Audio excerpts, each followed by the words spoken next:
స్వరాజ్యం అయితే అవనితో ఇలా అంటూ ఉంటుంది.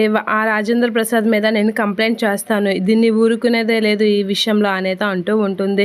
మీరు అలాంటివి ఏం చేయకండి పిన్ని గారు, మీరు అలాంటివి ఏం చేయకండి అనేదో అంటూ ఉంటుంది. లేదు నేను చేస్తే తీరుతాను, నువ్వు ఏం వాళ్ళ మీద జాలి చూపించినా నేను చూపించను అవని అని చెప్పేసి అయితే అంటూ ఉంటుంది. పిన్ని గారు ఒకసారి వినండి అని అవని అంటూ ఉంటుంది.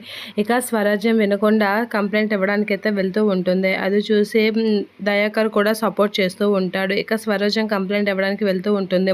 అవని అయితే కొంచెం టెన్షన్ పడుతూ ఉంటుంది, ఏమవుతుందో ఏమో అని. ఇక పోలీసులు అయితే స్వరాజ్యం ఇచ్చిన కంప్లైంట్తో రాజేంద్ర ప్రసాద్ ఇంటికైతే వస్తూ ఉంటారు. అది చూసి పార్వతి అయితే షాక్ అవుతూ ఉంటుంది. ఏంటి పోలీసులు మా ఇంటికి వచ్చారు అని అయితే షాక్ అవుతూ ఉంటుంది.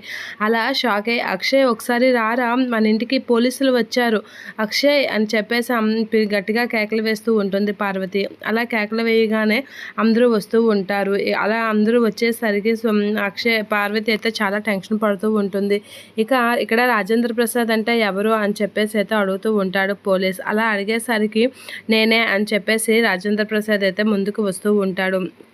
ఏంటి చెప్పండి అని చెప్పేసి అయితే రాజేంద్ర ప్రసాద్ అడిగేసరికి మీరు అవనిపై గన్ ఫైర్ చేశారని కంప్లైంట్ ఇచ్చారు, తనని గన్తో షూట్ చేసి చంపాలనుకున్నారని కంప్లైంట్ వచ్చింది అని చెప్పేసి అనేసరికి ఒకసారిగా షాక్ అవుతూ ఉంటుంది పార్వతి. ఇక అవని అక్షయ్ కమల్ వీళ్ళందరూ అయితే షాక్ అయ్యి అలా చూస్తూ ఉంటారు. శ్రీకర్ పల్లవి వీళ్ళైతే రాజేంద్ర ప్రసాద్ని అయితే స్టేషన్కి తీసుకొని వెళ్తూ ఉంటారు. అలా పోలీసులు అయితే తీసుకుని వెళ్ళేసరికి అవని అయితే ఏం జరుగుతుంది ఏంటో అని అయితే టెన్షన్ పడుతూ ఉంటారు. ఇక పార్వతి వీళ్ళందరూ అయితే చాలా బాధపడుతూ ఏడుస్తూ ఉంటారు. ఆగండి అని ఎంతైనా సరే పోలీసులు తీసుకొని వెళ్తూ ఉంటారు.